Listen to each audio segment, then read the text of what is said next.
अगर आप परेशान रहते हो, स्ट्रेस में रहते हो, तो इसका कारण है कि आपके अंदर ज्ञान तो बहुत है लेकिन विजडम की कमी है। यानी कि नॉलेज आपको बहुत सारा है, ज्ञान आपके पास में है, लेकिन विवेक की कमी है, विजडम की कमी है। तो एक्चुअली ज्ञान और विवेक में आपको अंतर समझना पड़ेगा। ज्ञान का मतलब, नॉलेज का मतलब जो दुनिया से हमने सीखा है, किताबों में पढ़ा है, इंटरनेट से हमने सीखा है, या गुरुजी ने हमें कुछ बताया है, तो वो ज्ञान है। और उस ज्ञान को, सीखे हुए ज्ञान को किस समय पे किस तरीके से यूज में करना है, वो विवेक होता है, विजडम होता है। तो अगर इन दोनों का तालमेल हमें सही तरीके से नहीं पता होगा, कब कैसे यूज करना है अपने ज्ञान को, तभी हमारे अंदर स्ट्रेस और एंजाइटी के भाव पैदा होते हैं। तो देखो, एक एग्जांपल से समझिए। हम सबको पता है कि ज्यादा मीठा नहीं खाना चाहिए, उसको खाने से डायबिटीज हो जाती है। ये हमने किताबों में भी पढ़ा है, इंटरनेट पे भी है, और लोगों ने हमको बताया भी है कि मीठा खाने से डायबिटीज होती है।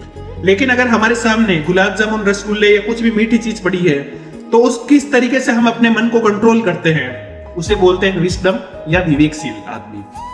दूसरा एग्जांपल ले लिए। कोई भी ऐसी सिचुएशन आ गई स्ट्रेस वाली, एंजाइटी वाली, तो हम घबरा जाते हैं। हमें पता है कि इस सिचुएशन से कोई लेना देना नहीं है, हमें वो कुछ नहीं होगा, ये बस एक दिमाग के भाव, उसकी वजह से हमारी हार्ट रेट बढ़ती है, इसमें चिंता की कोई बात नहीं है। उसको बोलते हैं ज्ञान, जो हमने पढ़ा देखा है, कहीं किसी ने बताया है। लेकिन बुद्धिमत्ता कब काम में आएगी? जब हम उस सिचुएशन में शांत रहना सीख जाएं। एंजाइटी हो रही है, बुद्धिमत्ता क्या कहेगी? डीप ब्रीथ करो, अपने आप सब ठीक होगा। डीप ब्रीथ करना स्टार्ट होगे और सब ठीक भी हो जाएगा। वो होता है विवेक या बुद्धिमत्ता। और उसी सिचुएशन में अगर आप इधर उधर दौड़ोगे, डॉक्टर के पास जाओगे, तो ज्ञान तो आपको बहुत भरा पड़ा है कि ये एंजाइटी है, सोच का खेल है, दिमाग का खेल है, होगा कुछ भी नहीं। लेकिन फिर भी आप डॉक्टर के पास जाते हो, सारी रूटीन जांचें करवाते हो, तब आपका वहां विवेक काम नहीं कर रहा है। और जब बुद्धि और विवेक एक साथ काम में नहीं करते ना, दोनों में से एक करेगा तो भी गड़बड़ है। दोनों का एक साथ तालमेल होना जरूरी है, और उसी से अपन अपनी जिंदगी सही तरीके से चला पाएंगे।